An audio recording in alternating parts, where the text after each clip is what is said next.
Have you guys heard Jason Aldean is canceling the California leg of his tour? It is the They Don't Know tour. And why this is so important, and it comes at a time where we go, okay, this was the right thing to do.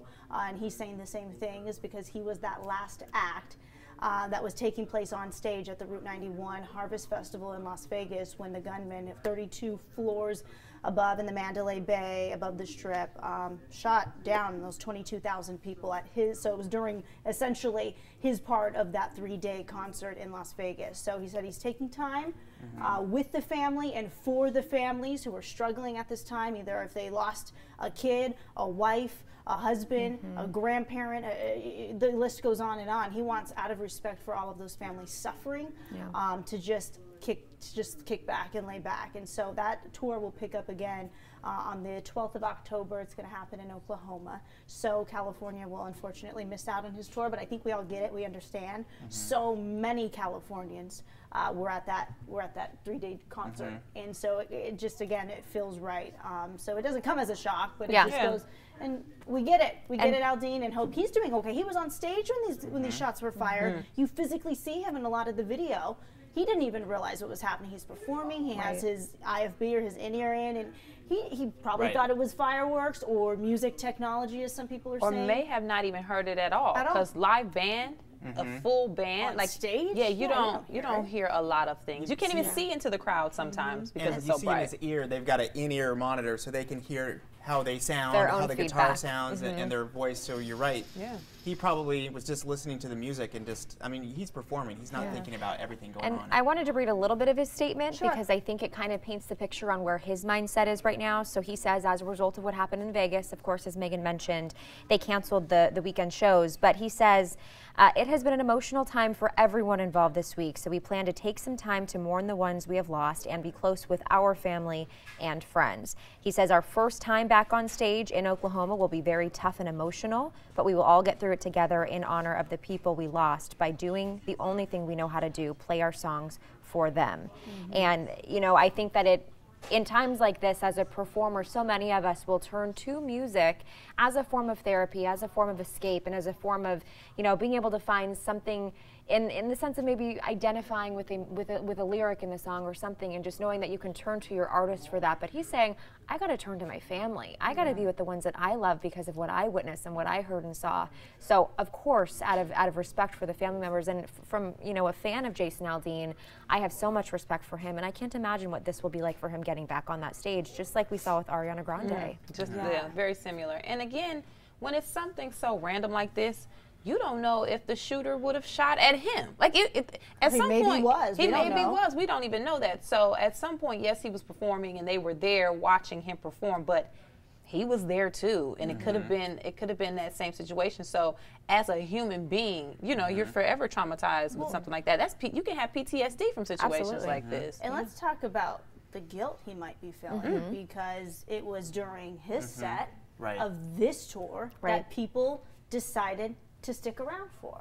And so put yourself in his cowboy boots for a second and just try to wrap your head around that. People were staying because I happen to be on the list at this time. I talking about guilt and survivor's guilt, it is a thing. PTSD, it is certainly a thing. Post-traumatic stress disorder.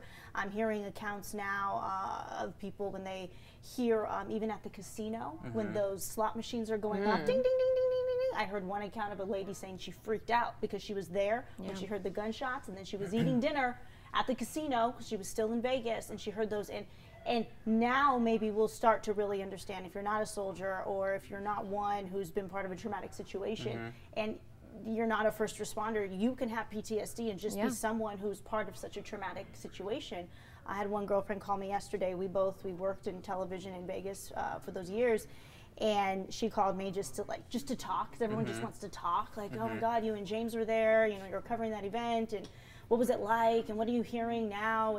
And she goes, Jenna, and that's our mutual friend who lives in Vegas. Her brother was a hired security guard for the event, and he's this kid. He's a kid that was hired as a security guard. Didn't really get trained, and so when something like this happened, or when the situation happened, he just ran.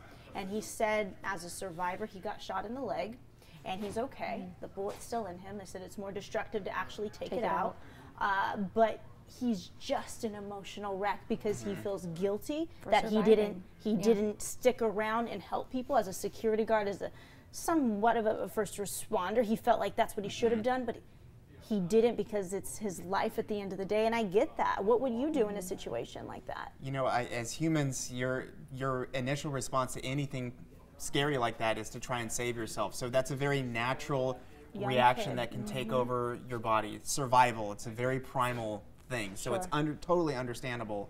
And for some people, once they realize that they're okay, then they can start mentally going to help people. If he was hit in the leg, maybe he was just primarily thinking about his own survival. It's totally understandable. Yeah. Kimberly Morgan, good morning to you. I know you're someone who loyally watches us. And Kimberly says, I can only imagine what he's feeling and going through. I saw his Instagram posts and some of the comments from people, so I get why he is canceling Talking about Jason Aldean. Yeah, and he did post, a couple hours after the incident on Friday and then again yesterday. And I think that anytime there is a tragedy in this country, in this world, it is the human instinct to just feel a sense of sadness and a little bit of that guilt, knowing that you wish you could have done more, and if we weren't there, what can we do? And so to be, the person on the mic at the stage, I mean, I could tell in his Instagram post as well, Kimberly, that he was really feeling that emotional impact yesterday when he went back on Instagram. And when he said this world is becoming the kind of place I'm afraid to raise my children in, when I read that, I go, as someone who's not yet a parent, or maybe for you, Rob, you're the only one who's a parent on this set right now. What does this do to you? I mean, I think it's the same reaction that you guys would have. We just can't believe that this is happening. We can't believe it happens all the time now. And it happens in more and more horrifying ways with more people involved. Here's the other stat, you understand how many people were killed in this, but so many people were injured. We're talking about one individual affecting the lives of 22,000 people that were there. And throughout Vegas, and just watching it from afar, we are affected in some way, shape, or form. But 600 people were injured because of this, from one person. And that truly is horrifying, because there are other individuals walking amongst us right now that have severe mental issues. They might be prone to violence, and if all the dots align in a row, it could happen again. We all understand that, and we realize and are expecting something to happen again in the future. And that is terrifying as a parent, as a human being. It's just sad that this is where we are right now. You talked about in the show today on Morning Blend, again, if you didn't watch, Dina, give us a little recap. You talked about how now Vegas, as just one tourism destination in the world, is already starting to implement change at the check-in level, at the, what are some of the changes they're saying for hotel check-ins? So just like after 9/11, we saw so many changes with aviation and the way that we have to get on an airplane now. So now after what happened here in Vegas, a lot of changes will probably be coming to a hotel room there and in many other places. And they're taking a page out of the book from other countries who are already using metal detectors and even x-ray machines as you walk through some of the doors. They haven't started to implement that yet, but that could be where it's going. The talks are certainly there. They are encouraging, though, we heard from one official in Las Vegas saying they are encouraging their hotel staff not to be silent and not to be so observant from the outside and not curious. They said if you go into a hotel room and you are a housekeeper and you're somebody who goes into that room and you see something suspicious,